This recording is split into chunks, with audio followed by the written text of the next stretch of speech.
Bismillahirrahmanirrahim. Assalamualaikum warahmatullahi wabarakatuh.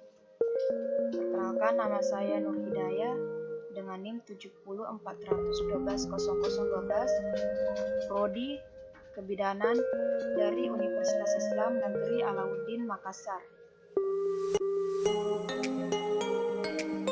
Ini saya akan menjelaskan materi tentang kesehatan reproduksi.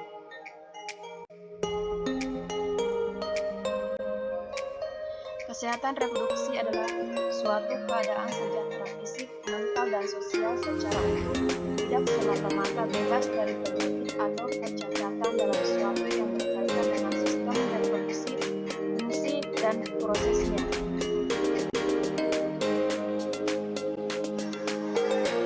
Tujuan kesehatan reproduksi.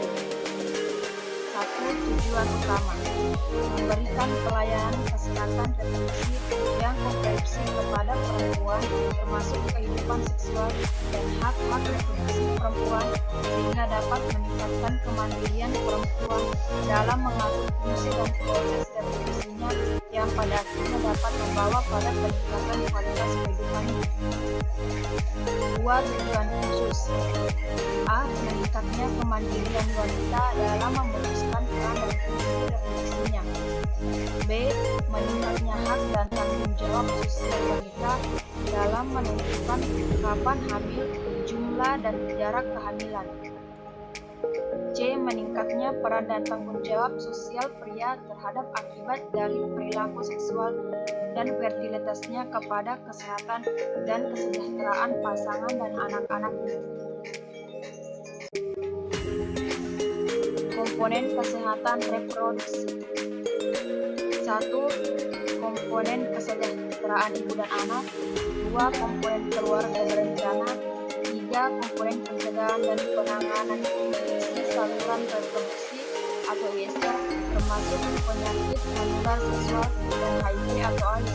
4. Komponen kesehatan reproduksi remaja. 5.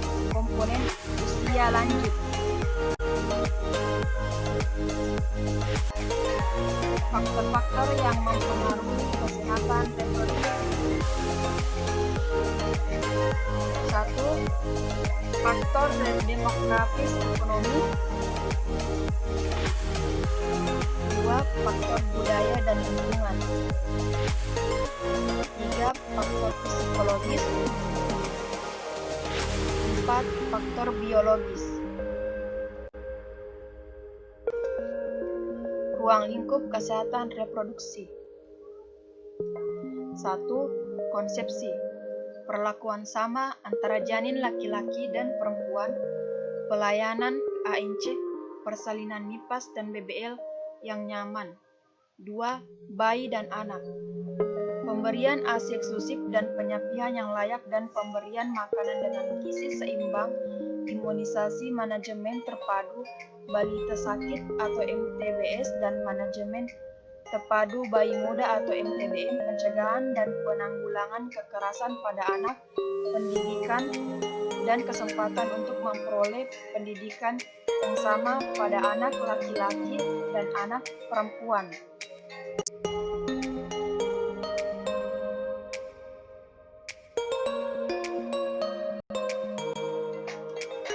3. Remaja: pemberian gizi seimbang, informasi kesehatan reproduksi yang adekuat, pencegahan kekerasan sosial, mencegah ketergantungan nafsa, perkawinan usia yang wajar, pendidikan dan peningkatan keterampilan, peningkatan penghargaan merit, peningkatan pertahanan terhadap godaan dan ancaman. 4. Usia subur: pemeliharaan kehamilan dan pertolongan persalinan yang aman, pencegahan kecacatan dan kematian pada ibu dan bayi, menggunakan kontrasepsi untuk mengatur jarak kelahiran dan jumlah kehamilan, pencegahan terhadap PMS atau HIV/AIDS, pelayanan kesehatan reproduksi yang berkualitas. 5. Usia lanjut: perhatian terhadap menopause atau andropause, perhatian terhadap kemungkinan penyakit utama degeneratif termasuk rabun, gangguan metabolisme tubuh, gangguan morbiditas, dan osteoporosis, deteksi dini kanker rahim dan kanker prostat. Ruang lingkup kesehatan reproduksi.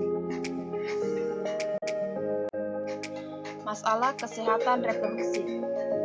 1. Masalah reproduksi.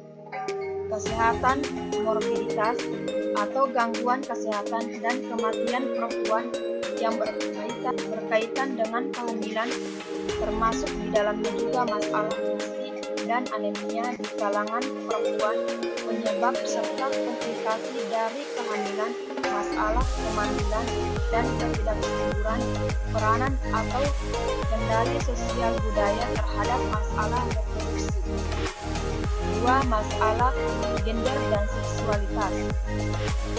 Pengaturan negara terhadap masalah seksualitas maksudnya adalah peraturan dan kebijakan negara mengenai pornografi, pelajaran, dan pendidikan seksualitas, pengendalian sosial budaya terhadap masalah seksualitas, bagaimana norma-norma sosial yang berlaku tentang perilaku seks, homoseks, poligami, dan perceraian, seksualitas di kalangan remaja, status dan peran perempuan, perlindungan terhadap perempuan pekerja.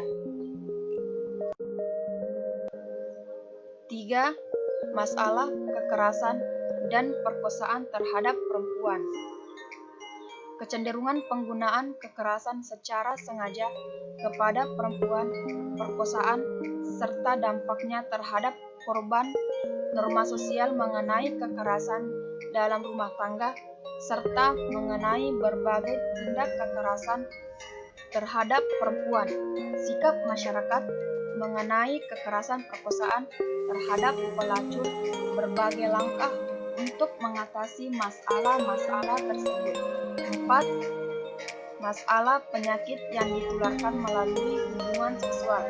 Masalah penyakit menular seksual yang lama seperti sifilis dan gonorrea, masalah penyakit menular seksual yang relatif baru seperti chlamydia dan herpes, masalah HIV/AIDS, human immunodeficiency virus, acquired immunodeficiency syndrome, dampak sosial dan ekonomi dari penyakit menular seksual.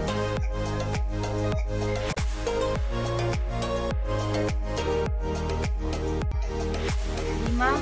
Masalah pelacuran, demografi pekerja seksual komersial atau pelacuran, faktor-faktor yang mendorong pelacuran dan sikap masyarakat terhadap pelacuran, dampaknya terhadap kesehatan reproduksi baik bagi pelacur itu sendiri maupun bagi konsumennya dan keluarganya. 6. Masalah sekitar teknologi reproduksi dengan bantuan atau inseminasi buatan dan bayi tabung, pemilihan bayi berdasarkan jenis kelamin atau gender fetal screening, penapisan genetik atau genetic screening, keterjangkauan dan kesamaan kesempatan etika dan hukum yang berkaitan dengan masalah teknologi reproduksi ini.